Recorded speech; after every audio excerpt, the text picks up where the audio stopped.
Jonathan from Potency.world, a revolution in girls' education. I'm here in my capacity as an interview host for Business Live Global. We're meeting another exciting entrepreneur or mover or shaker or game changer in the world and finding out what makes them tick and a favourite song which will play at the end of this short interview. There's only 10 minutes to go, so take your time now, have a listen. Maximizing space potential through client-centered design. I give you Cristina Lanz Azcarate. Cristina, good morning. How are you? I'm good. Thank you. Tell the watchers and the listeners a little bit about yourself. So my job is that of an architect. I have been working in the UK for 23 years as such, and I work closely with clients, either individuals or small businesses normally, to make their dreams a reality through my expertise and my experience. And I met you at a Women in STEM and Construction event. Yes. And it's great that we're in a room of about 300 women who are all trailblazers. Why? So what do you think is the reason there isn't good representation in your sector of women? So there are several reasons. One of the main reasons, with regard to architecture, for example, women get trained to become architects, but then as they progress in the career, their kind of personal aspirations and professional aspirations clash, and there is a moment in which many of them leave the profession because the profession has a lot of, let's say, non-healthy habits. Yes. That women are not happy to kind of tolerate, maybe, follow or tolerate. Yeah.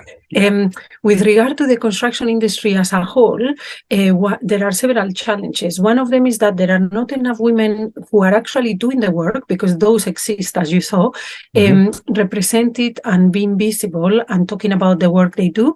And therefore, the next generations are not aware that these positions, not only they exist, but they are actually open to diversity, from all type of groups.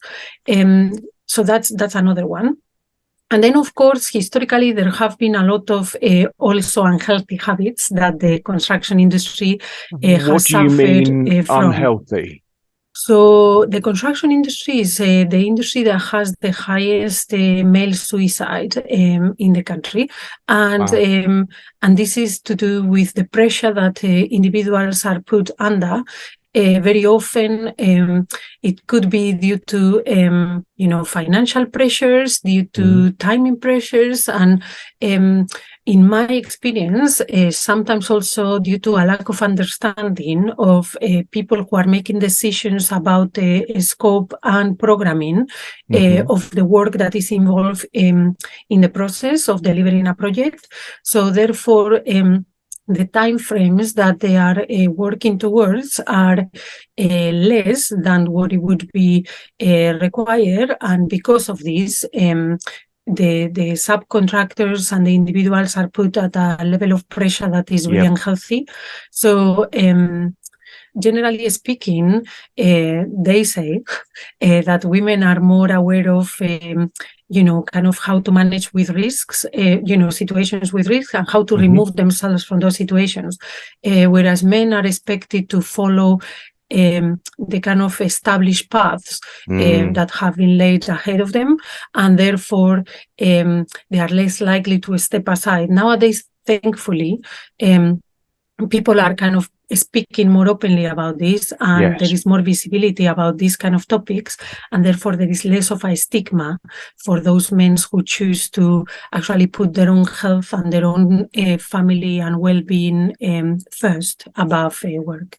So going back to attracting women and in fact all diverse communities and marginalized communities, what can we individually do to help?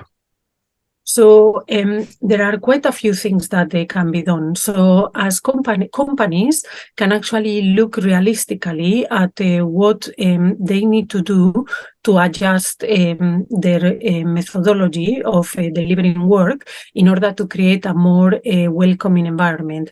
So flexible working, of course, but also considering mechanisms that exist in other industries, such as work share and other things.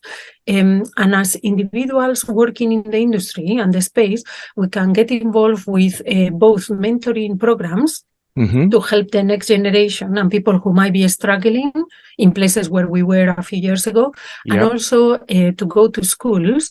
As I was saying earlier, many kids don't know about the opportunities that they are available. And the reason why this is important is because this industry in particular, STEM and construction, are solving problems that they affect 100% of the population. Exactly. And they are serving 100% of the population. And unless everybody is represented in the groups that they are actually making the decisions, some of the decisions might not be as intelligent as they could if somebody who is from a particular background is there to say, hold on, let's think about this. So on that that's why we have to. Yeah. Yes, well, actually, on that very point, I was reading a post on your LinkedIn profile about being promoted to leadership roles when you have technical good work, and how you actually need to be trained how to lead and manage, as well as your technical skills. Yes, this is another problem that is kind of limiting the career advancement opportunities for many people in the construction and STEM professions. Essentially, what is happening is you are so good at your job that you are promoted to the next level up, and the current framework only allows for the next level up to be a managerial position, which keeps you away from what you are passionate about, away from what you are good at, and puts you in a new position that you are not potentially trained for, and you are expected to gain those skills from thin air or osmosis, and if the people you are learning from have been put in that position in the same manner and they don't have those skills, you are kind of perpetuating the bad practices. This is as well another one of the challenges that we are having to deal with. So it's going to be great because we're going to publish this video. It's going to be on the Business Live Global YouTube site, and you can use it as you wish. I just want to get into your volunteering work before we close off with, speaking to potential customers out there. Tell me why the volunteering is important to you. So I don't have children, but I do have many nieces and nephews, and they look different to me. And essentially, when they were 4, I had a conversation about a project I had just finished delivering, which was a tall building. And one of them, who was my blood, asked me why I was doing a boy's job. And this kind of made me realize that from the moment I was her age to the moment she became that age, and also the differences that each of us, the different life experiences that each of us have because of the way we look and the way the places our ancestry comes from, kind of had made her feel that was not a career path that she wanted to pursue.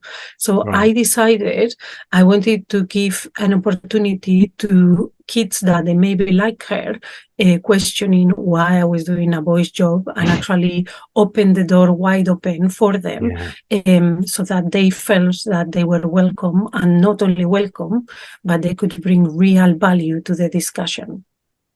Excellent. And like so many women like you that I've met, you are purpose driven, and that is something which considerably fewer men seem to have the ability to engage.